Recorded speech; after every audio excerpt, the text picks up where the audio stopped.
तमिलनाडु में चुनाव प्रचार थम गया, लेकिन चुनाव प्रचार करते करते कांग्रेस अध्यक्ष मल्लिकार्जुन खड़गे एक विवादित बयान दे गए हैं, जिससे उनके साथ पूरी कांग्रेस ही बैकफुट पर दिख रही है।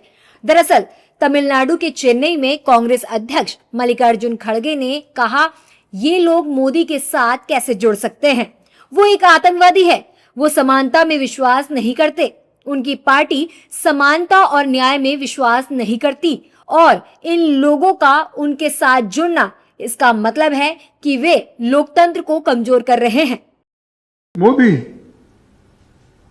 who is a terrorist and who won't believe in equality. His party won't believe in equality and justice. And these people are joining with them. It means that they are weakening democracy.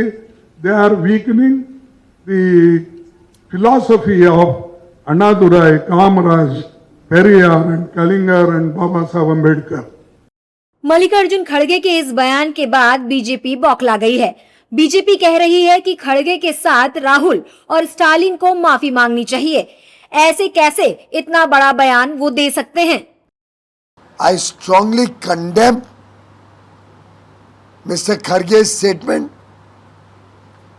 I demand an apology from both the partners,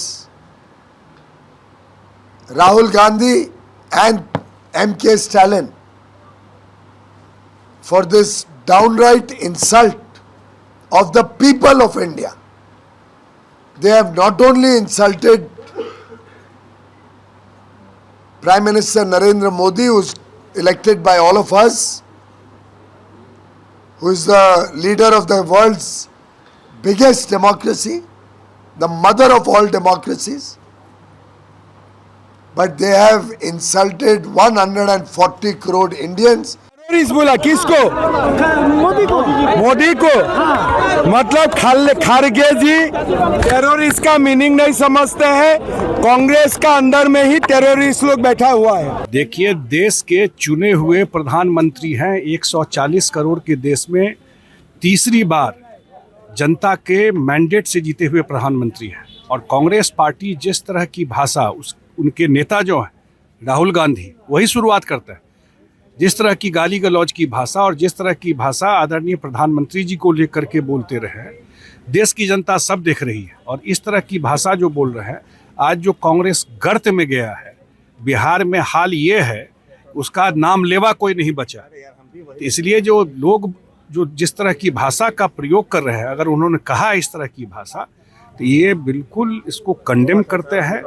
देश के चुने हुए प्रधानमंत्री हैं, तीसरी बार चुने हुए प्रधानमंत्री हैं, और ये सब हाल रहा तो आने वाले 50 साल तक कांग्रेस का कोई भविष्य नहीं। ऐसा नहीं है कि खड़गे ने ऐसे बयान आज दिए हैं, बल्कि हाल ही में खड़गे कई और विवादित बयान दे चुके हैं।